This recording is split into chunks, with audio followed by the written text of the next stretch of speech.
Morning everybody, it's Nick. I hope you're all staying safe and well. I had some memories brought very vividly back to life for me this morning, just by some communications I'd received, and it was about parenting and becoming a parent for the first time. And I think there is an awful lot of I think parenting is one of the areas where we face the most judgment in our life. I think there's a lot of narrative and preconceptions and expectations that go around parenting, and particularly for your firstborn, everything's very rose-tinted glasses, and there's almost this shame associated with really talking about how it feels. So I remember, it's so vivid, the birth of our first son. I remember the birth of all of my children, but in particular the birth of my first son, because that was the most pivotal and transformational thing to happen to my husband and I. And we had, a very clear view on how things were going to be, and it was absolutely nothing like that right from the minute I went into labour. All bets were absolutely off. And there's a lot of stuff that I actually really struggled with. I struggled enormously. I couldn't get my head around what being responsible for this tiny human being really meant. It was really ridiculous. Both my husband and I were getting up together to do the feeds to make sure we didn't get it wrong and we kept him alive. That didn't help sleep deprivation at all. And I couldn't get my head around the complete lack of freedom that I was facing. I mean, from where I was sitting, I was never, ever going to be able to look at anything more than a 2 or 3 hour slot of sleep. It felt like for the rest of my life. I mean, as it turned out, thank God it wasn't, but it certainly was for a good few years. I couldn't plan to have a bath. Even going to the toilet was difficult. Because you just don't know when the baby's going to need you. And I really struggled with breastfeeding.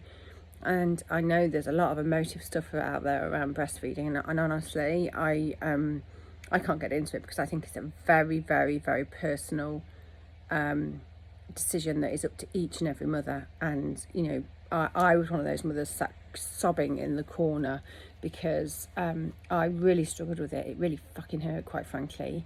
And I could never be sure whether my son had enough to eat, and then I would be very anxious about, whether he was going to get through to his next feed and so forth. And I would say that nobody in any way, shape or form prepares you for this enormous life change. And just because you struggle with that change in your life and with the loss of freedom does not mean you are not blessed, does not mean that you do not love your child, does not mean that this is something that isn't a beautiful experience, but it does have some real difficulties that go with it. And I think it's okay to talk about those. And I think it's actually really necessary to talk about those, because I think a lot of mums really suffer in silence. I know I did.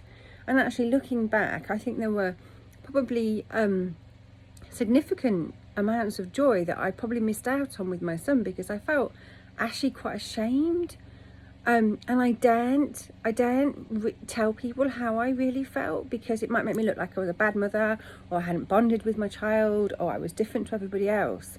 And I don't think that's the case at all. I just think it's that most people just don't talk about it because we all feel like that, and we're all scared of what other people will think. And that is what I wanted to put out there today, is that I think particularly having my first child, because that was where such a massive change on every single count, from my physical body to my freedom to who I was as a person, on everything. And becoming a mother does not mean that you stop becoming all of the other things that you are. It is an addition, not a taking away. And there are complex and varied feelings that come with that. And it is a massive transformation. And we do have peaks and troughs. And it is okay to be honest about that. And it doesn't make you a bad person. It doesn't make you a bad mother. It just makes you an honest one.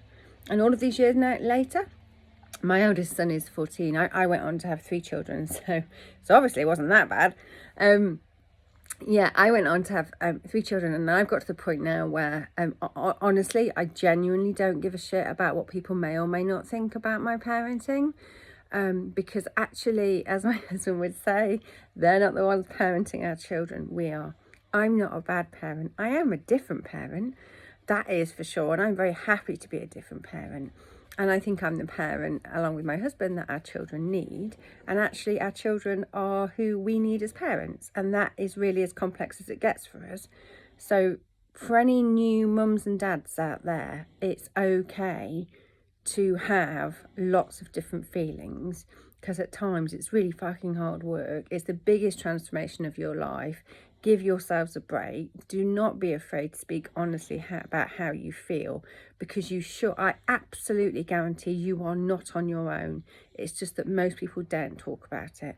And I think it's really important to do so, because, I can look back now and, I adore and have always adored my children, but that doesn't mean that it's always been easy or is now.